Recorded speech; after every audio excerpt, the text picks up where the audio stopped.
ஓம் சக்தி தாயே துணை. என் அன்பு குழந்தையே, உனக்காக ஒருவர் ஒரு வேண்டுதல் முடிச்சேனே. உன் வராகி அம்மா என் முன்னால் வைத்திருக்கிறார்கள். என் குழந்தையே, அது வைத்தது நல்ல எண்ணத்தினால் அல்ல. அந்த வேண்டுதலை என் முன்னால் வைத்து உன்னுடைய உயிரை பறிக்க திட்டம் போடுகிறார்கள். எனக்கு அதில் என்ன வேண்டுதல் இருக்கின்றது என்பதை புரிந்ததனால் அதை நான் தொடவில்லை. அவர்கள் யார் என்று உனக்கு அடையாளம் காட்டுவதற்காக இந்த வராகி அம்மா உன்னை தேடி வந்திருக்கின்றேன். அது மட்டுமல்லாமல் அவர்களுடைய அந்த வேண்டுதல் எதனால் என்றும் உனக்கு நான் சொல்கின்றேன். உன்னை சுற்றி இருக்கின்றவர்களை நினைத்து நீ பயம் கொள்ளாதே. அவர்கள் மனிதர்கள், உன்னோடு பேசிக் கொண்டிருக்கின்றனர். இந்த தெய்வம் உன்னுடைய வாழ்க்கையில் உன்னை சுற்றி நடக்கின்ற பிரச்சனைகளை எல்லாம் தீர்த்து வைக்கின்ற வல்லமை படைத்தவள். என்னை தாண்டி எந்த ஒரு விஷயங்களும் உன்னை தொட முடியும். உன்னை அழிக்க வேண்டும் என்றால் கூட என்னிடத்தில் தான் வந்து நிற்கின்றார்கள். அவர்களுடைய எண்ணங்கள் என்ன தெரியுமா? நாம் நம்முடைய தெய்வத்திற்கு செய்வதை எல்லாம் செய்து கொடுத்தால் தெய்வம் நமக்கு என்ன வேண்டுமானாலும் செய்யும். நாம் எதை வேண்டுமானாலும் தெய்வத்திடம் உரிமையாக கேட்கலாம். அது நல்லதாக இருந்தாலும் கெட்டதாக இருந்தாலும் தெய்வம் நமக்கு அதனை செய்து கொடுக்கும் என்று நம்புகின்றார்கள். அவர்களுடைய இந்த நம்பிக்கை நிச்சயமாக அவர்களுக்கு கை கொடுக்குமா என்று கேட்டால், தவறுகளை செய்பவர்கள், மற்றவர்களை நய வஞ்சகத்தால் வீழ்த்த நினைப்பவர்கள், மனதில் உண்மை இல்லாதவர்கள், இவர்கள் எல்லாம் ஒருபோதும் இந்த வராகியானவளின் முன்னால் எத்தனை நல்ல விஷயங்களை செய்தாலும், எத்தனை விஷயங்களை எனக்காக செய்து கொடுத்தாலும் அதனால் அவர்களுக்கு எந்த பலனும் கிடைக்கப் போவதில்லை. உன் வராகி அம்மா இப்பொழுது உன் வாழ்க்கையில் உனக்கு இது போன்ற செய்து கொண்டிருக்கின்ற ஒருவரை பற்றி சொல்கின்றேன் அல்லவா?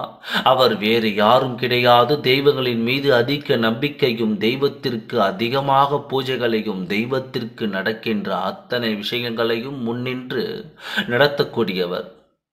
இவர் இந்த அக்கறையை சில காலமாக காட்டிக் கொண்டிருக்கின்றார்.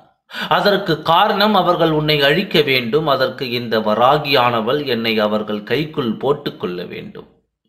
தெய்வம் என்றால் அவர்களுக்கு அத்தனை சாதாரணமான ஒரு விஷயமாக பட்டுவிட்டது. பணத்தை கொண்டு தெய்வங்களை வாங்க முடியும் என்று இங்கு உள்ளவர்கள் ஆக்கியதால் தான் அவர்கள் தெய்வத்தை சர்வ சாதாரணமாக நினைத்து கொண்டு பணத்தை தெய்வத்திற்கு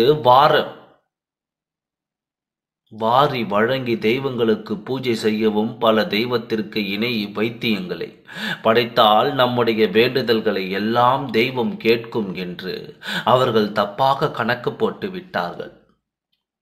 அவர்கள் எண்ணிய கணக்கு அவர்கள் எத்தகைய பலனை கொடுக்க போகிறது, உனக்கு உன் வாழ்க்கையில் எத்தகைய பாதிப்பை ஏற்படுத்த போகின்றது என்பதனையும் நீ தெரிந்து கொள்ள வேண்டும். அவர்களோடு உனக்கு இருக்கின்ற முரண்பாடு, அதுவும் இந்த தெய்வத்தின் முன்னால் செய்கின்ற விஷயங்களில் ஏற்படுகின்ற முரண்பாடு தான் இப்பொழுது பிரச்சனைக்கு காரணமாக இருக்கின்றது. அவர்களின் எண்ணம், அவர்கள்தான் தன் முன்னால் நிற்க வேண்டும்.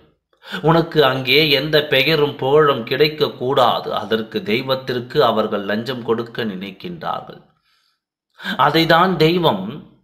அதைதான் தெய்வமும் செய்து கொண்டிருக்கின்றார்கள். நீண்ட நாட்களாக அதனை செய்து கொண்டிருப்பதனால் தெய்வம் அவர்களை பக்கம் சாய்ந்திருக்கிறது என்று நினைத்து கொண்டு இப்பொழுது என்னிடத்தில் வேண்டுதல் முடிச்சியினை வைத்திருக்கின்றார்கள். அவர்களுக்கு மிகவும் தைரியம் அதிகம் அல்லவா? அதிகமாகத்தான் வணங்குகின்ற தெய்வத்தினமே வந்து கெடுதலை செய்ய சொல்வது எத்தனை பெரிய தவறு என்பதனை புரிந்து கொள்ளாமல் அத்தனை சுலபமாக செய்ய நினைத்து விட்டார்கள்.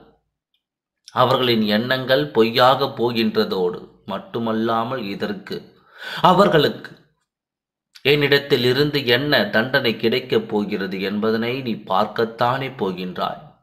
அவர்கள் வைத்த வேண்டுதல் முடிச்சினை உன்னை அழிக்க வேண்டும், உன்னுடைய குடும்பத்தில் யார் ஒருவரையாவது சாய்க்க வேண்டும், அதற்கு காரணத்தை உண்மையில் தூக்கி போட வேண்டும். எப்படி சொல்ல வேண்டும் என்று நினைத்து கொண்டிருக்கின்றார்கள் தெரியுமா?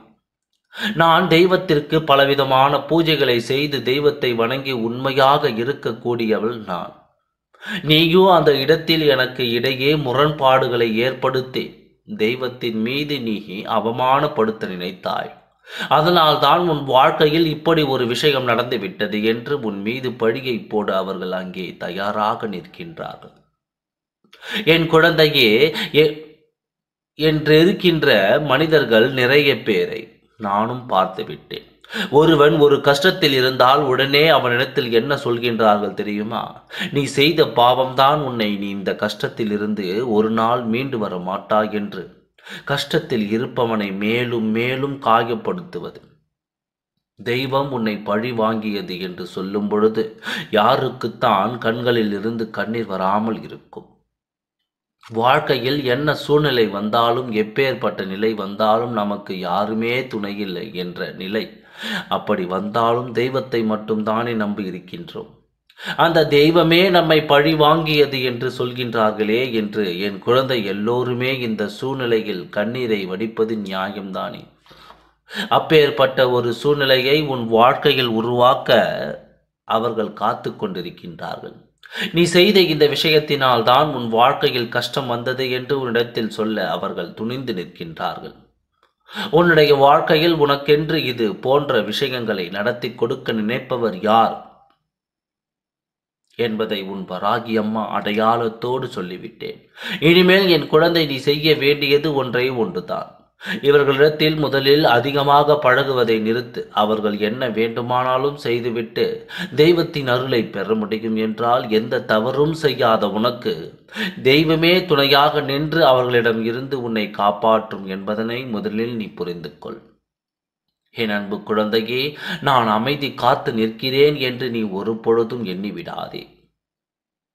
நான் அமைதி காப்பதற்கு காரணம் என்ன தெரியுமா? அவர்கள் என்ன செய்கின்றார்கள், அவர்கள் மனதில் என்ன இருக்கின்றது என்பதனை நான் உணர்ந்து கொள்ள வேண்டும். எந்த எல்லை வரைக்கும் அவர்களால் செல்ல முடியும் என்பதனை நான் தெரிந்து கொள்ள வேண்டும்.